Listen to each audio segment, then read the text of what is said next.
I used to live in the shadow of everyone else's expectation. I used to say yes when I wanted to scream no. And I gave pieces of my soul to people who didn't even notice. Maybe you recognize it, but it's not alive for this video. It's a sentence I said months ago in another video. And when I said it, I didn't even realize that it was the beginning of the end. The beginning of the end of performing for approval, the end of treating validation like it was oxygen, and the end of living my life through other people's eyes. And I really want to tell you what happened after.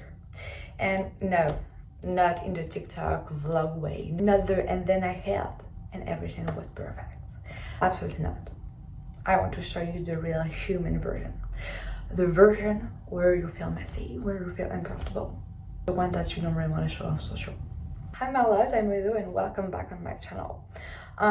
Today I think is one of my most personal videos because most people talk about seeking validation like it's a bad habit. Like beating your nails, like picking your nose. But if you ever needed validation so badly, it felt like your survival depended on it. You know it's not a habit. It's a wiring. It's your brain that has been wired this way. So this video is just a story of what happened when I started unwiring mine.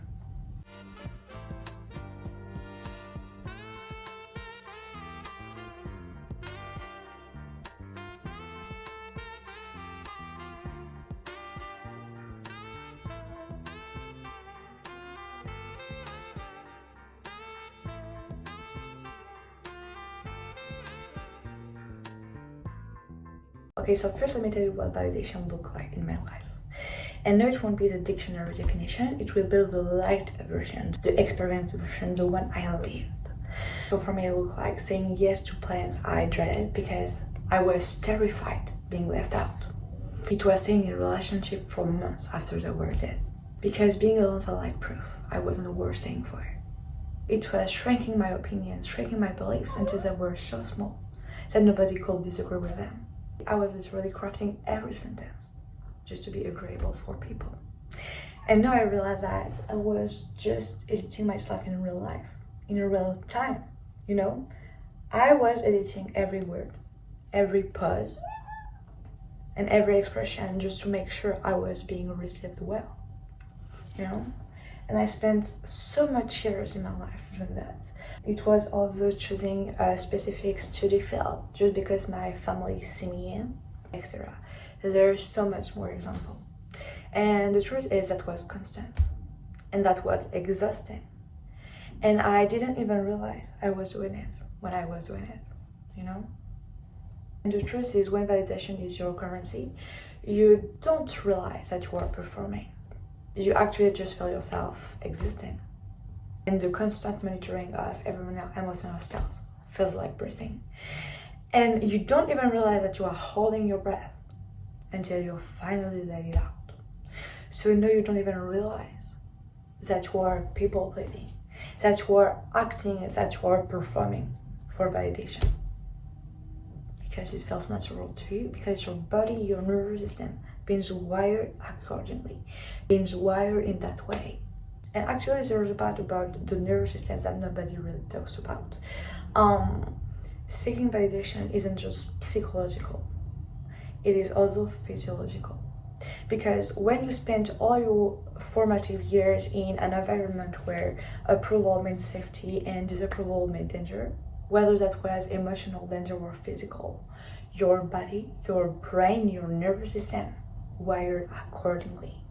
So your nervous system basically learn, keep other people comfortable and you will survive. Make them unhappy and you might not. So the thing is, every time you agree, every time you shrink yourself, every time you swallow your truth, your body registers it as safety. And every time you consider speaking up, settling a boundary, being honest, your body registers it as danger, as a threat. And no, you cannot just stop seeking validation because your nervous system has been trained for years that validation is survival. So you have to actually retrain it. You have to rewire it. You have to teach it that being yourself is safe. And that seeing other validation is the threat. And I won't lie to you guys. Rewiring is messy. The rewiring is uncomfortable. It's long and it's not easy, but it is the only way out. So here's what actually happened when I started to stop. First of all, silence. Silence radio même. So basically I stopped performing in every conversation. I stopped laughing at things that weren't funny. I stopped feeling the awkward pauses. I stopped explaining and over-explaining myself. And guys, the silence was deafening, because without this performance, without the constant adjusting to make everyone comfortable, what was left? Just me. And I wasn't sure that anyone will want just me, you know? Who will want me when I've been performing for years? Secondly, people left. So the people that left were the ones who loved the agreeable version of me. The ones who benefited from my inability to say no.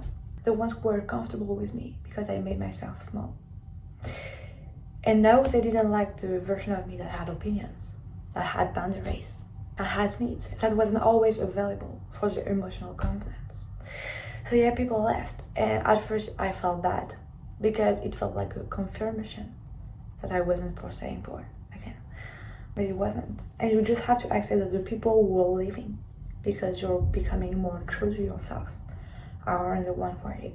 They aren't a good person for you, because if they truly loved you, they will love you even more being yourself and unshedding layers of yourself that we weren't yours to carry. And I'm not going to lie to you guys, this one is brutal, because when you've built your entire sense of self on being a good person, on being chosen, on being needed, on being good, watching people leave feels like a confirmation. See, you were right. You're not good enough without the performance. And that's so hard, because eventually you will feel that. You will want to go back to your old ways because it was more comfortable, and maybe because more people loved you. But that's not who you are. And you have to stay during this uncomfortable moments, truly. And I'm not going to lie to you guys. There were days I was wondering if I'd made a mistake. Days where the loneliness was so intense that it felt like a proof I should go back. Apologize, shrink again, make myself small, be the version that everyone liked. But I'm so grateful I didn't go back. So grateful. And I'm not perfect. I still sometimes seek validation, and I still go back to my always sometimes. But trust me, I feel so much more at peace, because I know right now 90% of the time I'm myself. I am true to who I am. And third, and I know that not a lot of people talk about it, but my body went through a kind of withdrawal, you know? I had headaches, I was exhausting, I had random anxiety spikes for no reason. And I think it's because my nervous system was running on validation for so long that taking it away felt like removing a drug. And it was truly a drug, because I had dopamine from approval and then a cortisol drop when someone was upset. So my body was chemically addicted to seeking validation, was chemically addicted to others people's opinion, to others people's expectation of me. And I had to sit with it. Nothing else. No quick fix, no 5 steps to stop caring what people think about me. Absolutely not. It was just me, day after day, choosing myself and letting the discomfort be there alongside. That's it. I choose myself every day, and I sit with the discomfort that comes with it until I felt good, until it felt more and more natural. And then slowly things shifted. Not overnight, not dramatically, but more like seasons changing, you know? You don't really notice spring happening until one day you realize that the trees are green again. So the first thing I noticed is I could hear myself. And I could truly hear myself without the constant noise of what will they think? What will they think of me? What version of me are they perceiving if I say that, or this, or whatever? So yeah, my own voice got clearer. And now I knew what I wanted to eat for dinner without asking 3 people. And like I knew what I thought about something before checking the room's opinion. And I know it sounds simple, but it's profound. Because no, I live by myself. I think by myself. I'm not experimenting and living my life through anyone's glasses. I am myself. I'm anchored with who I am. I know what I want to eat. I know what I want to wear. I know what I like. I know what I don't like. I got clearer about my opinion about what I want. I stopped dreaming about the things that people and other people were dreaming about because they didn't know what I wanted. Because maybe my dreams were crazy for other people, and that made me feel so bad about myself. But since I rewired my mind for safety, my nervous system, to stop seeking validation, I feel like standing for myself. Things I couldn't even think about it before. I will always excuse myself. I will always say sorry because I truly felt like it was my responsibility and that everyone else's emotional state was my responsibility. And from this day, my voice got clearer. I could finally hear myself again. Hear myself and my true self in my body and in my brain. And the second thing is, I got bored of people who don't really see me. And not in a cruel way. Just the relationships that were built on my agreeableness, on my availability, on my shrinking, of my lack of boundaries. That was a repel. I stopped chasing them. And to my surprise, I didn't miss them. And I still don't, you know? It was fake relationship because they were built on a performance. They loved a character, but they didn't love myself. Because I didn't know myself, but the day they met my true self, they didn't like it. So why will I stay friends and will I stay in connection with people who don't truly love me for who I am, without performance? No, I won't. For a second, imagine you are an actor and you are playing a character. For example, you are playing Spider-Man and your friends love you because you are Spider-Man, but they don't love you because you are a person behind it. So the only thing they love about you is that you are Spider-Man. Are they your real friends? Are they truly good people for you? Truly people that love you for who you are? No. They love you for your performance. They love you for your character. And that's truly it. You don't even realize that you are an actress or an actor in your current life, in your daily life, but you are. And people that love this version of you, the character you play, will eventually won't like the real you. But don't get me wrong, some will love the real you. And these people are your true friends, and keep them close to you. If they feel like sunshine, keep them close to you again. Because now you always have the sun in your pockets, and in your mind, and in your heart. The third thing is new people arrived, or maybe they were always there but I couldn't even see them because I was too busy performing. And I think that's the right answer. And so these were the people who love the real version of me, who love the one with edges, who love the one who had opinion, the one who didn't always agree, the one who sometimes needed space and sometimes needed connection. There were people who loved all versions of me. And that made me realize that I just should stop apologizing for being myself and stop apologizing for which one it was. And when I met these new people, or these old people that I didn't really saw before, my heart was so warm, you know. My whole body felt lighter because now I am surrounded with people who truly see me, who see the real version of me. They see all the faces of me. They see the extrovert Liloh, the introvert Liloh, the ambitious Liloh, the sad Liloh, the opinionated Liloh. And they still love me, you know? They love me for me. Oh, how amazing is that? Because my younger self, myself when I was a child, could never believe that, you know?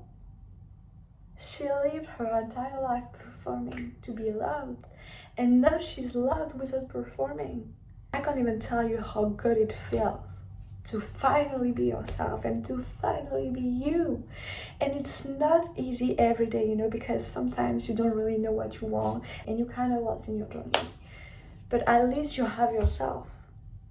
and you are yourself without performing. And the fourth thing, and this is the one that truly matters to me, is my body finally started to trust me.